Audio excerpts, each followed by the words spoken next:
Most people believe that being alone means something's wrong, that you're broken, unlikable, or simply not good enough to be loved. But what if I told you the opposite is true? What if I told you a lack of friends can be a sign of something powerful, something rare, something unshakable, not weakness, but depth, not social failure, but inner strength? You see, the modern world glorifies connection, noise, and validation. But the ancient Stoics, they revered silence, stillness, and solitude. In this video, we're going to explore the truth behind loneliness, what it really means to walk alone, and why sometimes the one who has the fewest friends is the one who has mastered the deepest truths of life. Stay with me, because what you're about to discover may change how you view yourself forever. 1. The world is loud, the wise are quiet. In today's world, we reward extroversion. We praise the loudest voice in the room, the most popular personality online, the one who collects friends like trophies. But let me ask you something. When was the last time you felt truly understood? Not entertained, not followed, not seen, but understood. The Stoics warned us of this, the danger of shallow relationships and crowded lives. Seneca once said, "Associate with people who are likely to improve you. Welcome those whom you are capable of improving." He didn't say surround yourself with everyone. He said choose carefully, because too many people around you is often just noise. And noise, it distracts you from the voice that matters most, your own. So, yes, a lack of friends may indicate something, but not failure. It may indicate that you're selective, intentional, even philosophical. You don't crave company for the sake of escaping yourself. You've made peace with being alone. That's not loneliness, that's power. 2. The pain of outgrowing the herd. When a lion leaves the pride, the jungle calls him arrogant. When a man walks away from the crowd, society calls him a loner. But often, solitude isn't a sign that you don't belong. It's a sign that you've outgrown where you once fit. The older you get, the quieter your phone gets. Not because you became boring, but because you stopped tolerating half-truths, fake smiles, and small talk. You stopped entertaining people who don't listen. You started valuing your time and protecting your energy. And that scares people, because the moment you stop needing them, they start resenting you. The Stoic path isn't about being popular, it's about being free. 3. The mirror of solitude. When you're surrounded by others, it's easy to avoid yourself. But when you're alone, there's nowhere to hide. And that's why most people run from solitude, because in that silence, they meet their own reflection. But you stayed. You faced it. You wrestled your doubts. You confronted your wounds. And in doing so, you did something that very few can. You became your own friend. The Stoics believed that a wise man is never alone. Why? Because he is always in good company with himself. Epictetus wrote, "If you want to improve, be content to be thought foolish and stupid." In other words, stop trying to be liked. Start trying to be real. 4. The strength to say no. A lack of friends may not mean you're undesirable. It may mean you're disciplined. Because here's the truth. Most friendships aren't built on virtue. They're built on convenience, gossip, and fear of being alone. When you no longer laugh at meaningless jokes, when you stop pretending to enjoy shallow talk, you start losing people. But you also start finding yourself. It takes strength to say, "I'd rather sit alone with my thoughts than with people who drain me." Marcus Aurelius understood this. He didn't chase people, he ruled an empire, and still wrote in his journal at night, reminding himself to stay humble and alone when necessary. 5. High standards, few companions. Some people are alone because they refuse to settle. They don't want friendship for its own sake. They want truth. They want trust. They want someone who adds peace, not problems, to their life. And when you raise your standards, your circle shrinks. That's not a problem, that's a filter. Just as gold is rare, so is a soul that aligns with yours. The more you grow, the fewer people you'll find walking beside you. And that's okay. Growth demands sacrifice. And often, that sacrifice is company. If this message is resonating with you, it means you've walked this road or you're walking it now. And if so, I want to remind you of this. You are not broken. You are building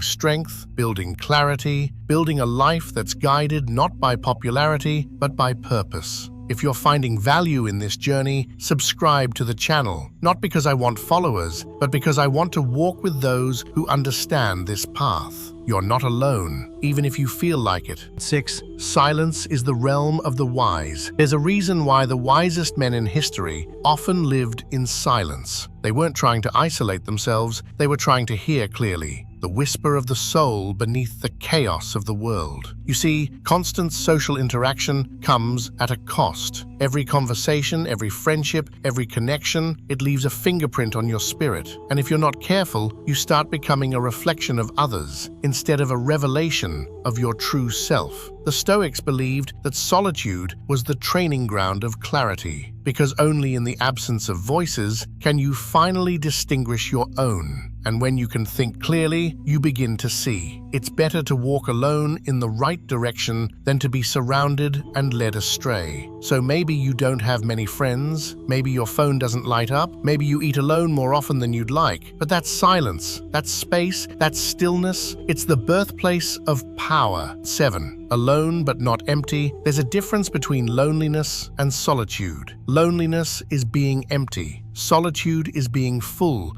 of yourself, full of thought, full of purpose. You may not have friends to talk to every day, but you have ideas to explore, books to learn from, challenges to overcome, a mission to fulfill. Many people are never truly alone, yet they're hollow. You, however, you may be alone, but you're whole. And isn't that the goal? To be whole. To not require constant reassurance, validation, or company, just to feel okay. The man who can walk into silence and feel peace is more powerful than the man who enters a room full of people and feels important. 8. You don't need many, just one. Here's something the world won't tell you. You don't need many friends. You just need one real one. One person who listens when no one else does, who challenges you without trying to change you, who stands beside you not because they need you, but because they choose you. But here's the catch. That kind of person, they're rare. And rare things take time to find. So if you're in a season of solitude, don't rush it. Don't compromise. Don't trade depth for company, because the right person, the real friend, won't just fill your time. They'll add to your soul. 9. What you attract reflects who you are. You don't attract what you want, you attract what you are. So if you've been growing in strength, in truth, in discipline, don't be surprised if people start falling away. Old friends may say, "You've changed," and you have. You've stopped entertaining chaos. You've stopped explaining your boundaries. You've stopped making yourself small so others could feel big. So yes, you've changed. You've evolved. And not everyone will evolve with you. That doesn't make you cold, it makes you awake. As you continue walking the Stoic path, you'll find the more you refine your character, the fewer people can enter your life. And that's okay, because the higher your value, the fewer hands can hold you. 10. The hidden test. There's a hidden test in solitude. It's not just about how you spend your time alone. It's about what you learn in the silence. Do you resent your isolation, or do you respect it? Do you sit in stillness with bitterness, or with reverence? The Stoics didn't teach that solitude was a punishment. They taught it was a practice